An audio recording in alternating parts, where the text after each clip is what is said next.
Kembali bersama saya di program Sapa Nusantara. Kita berbincang kembali dengan Bang Dio Putra, Koordinator Operasi SAR Jambi.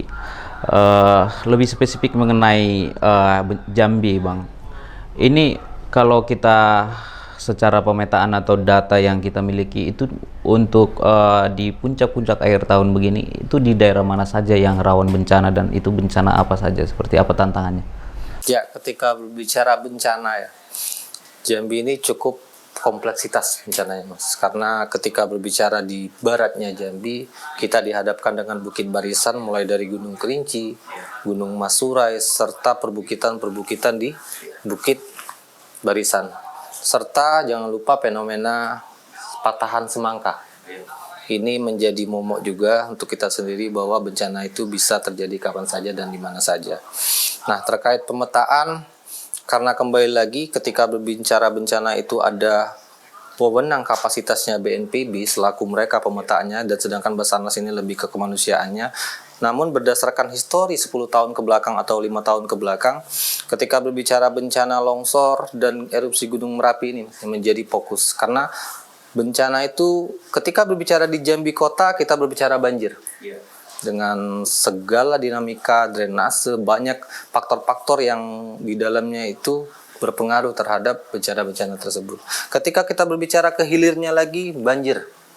Ketika air pesisir timur sedang naik, air lagi pasang, banjir juga tidak dapat dielakkan. Ketika kita berbicara dari hulu, ada longsor, ada gempa, belum lagi Gunung Kerinci yang sampai sekarang statusnya masih di level 2. Gitu.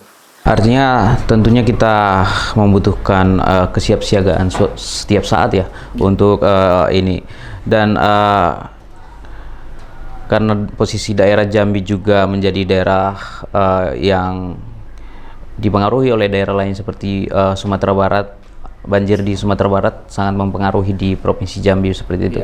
Tetapi kan ada klaster-klaster penanganannya untuk posisi Basarnas karena ada instansi lain. Nah, seperti apa Basarnas ini bersinergi dan berkomunikasi dengan instansi-instansi lainnya seperti itu?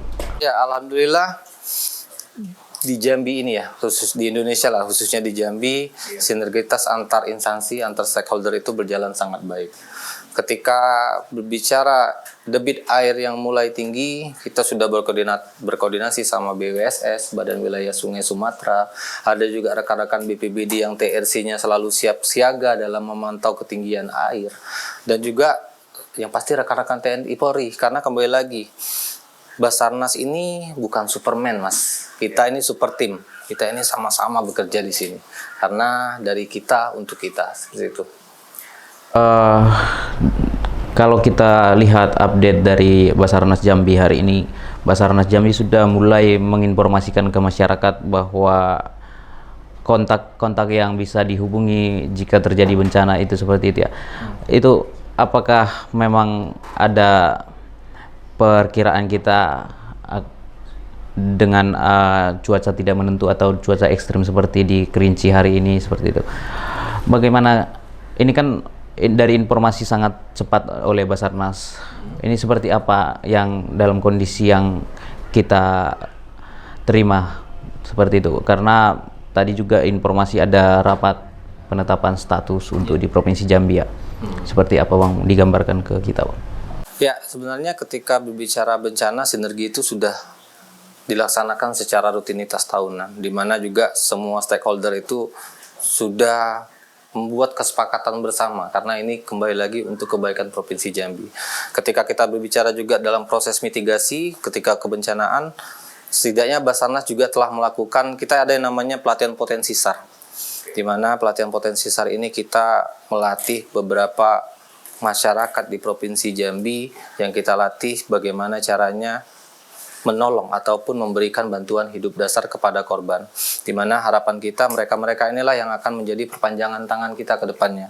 Karena kembali lagi keterbatasan personil menjadi faktor utama juga, karena untuk menjangkau semua wilayah di Provinsi Jambi ini cukup sulit, sehingga kita mulai mencoba hal-hal yang kecil, mulai dari pemberdayaan masyarakat, Sargus to School, di mana kita memberikan edukasi terhadap anak-anak mulai dari SD, SMP, dan SMA, serta teman-teman dari perkuliahan.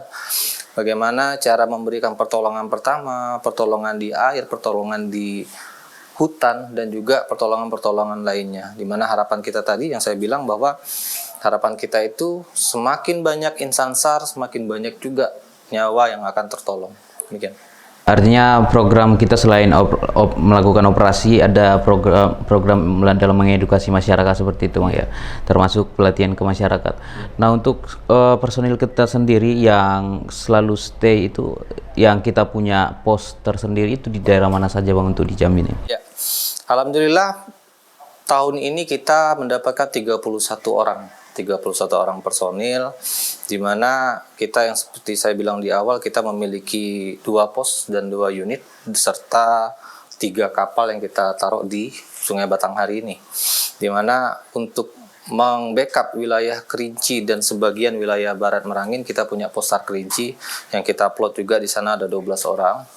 Di pos Bungo untuk membackup wilayah Merangin sebagian, Sarolangun serta Tebo, itu kita letakkan pos Bungo berjumlah 12 orang. Kantor SAR Jambi selaku kantor induk, terus pos SAR Tanjabtim, karena kembali lagi tentang wacana pembangunan pelabuhan serta selamat datangnya lah gapuranya masuk pelabuhan Indonesia itu direncanakan ada di ujung Jabung kan. Jadi kita memang buatkan pos di sana serta pos SAR Tungkal untuk membackup teman-teman yang dimana aktivitas penyeberangan Roro itu berada. Jadi kembali lagi kita memiliki 2 pos dan 2 unit serta alut kapal yang kita plot di Sungai Batanghari. Oke, kita akan fokus ke wilayah Barat Jambi yang sebentar lagi akan memasuki puncak hujan, tapi kita akan berjumpa pada segmen selanjutnya.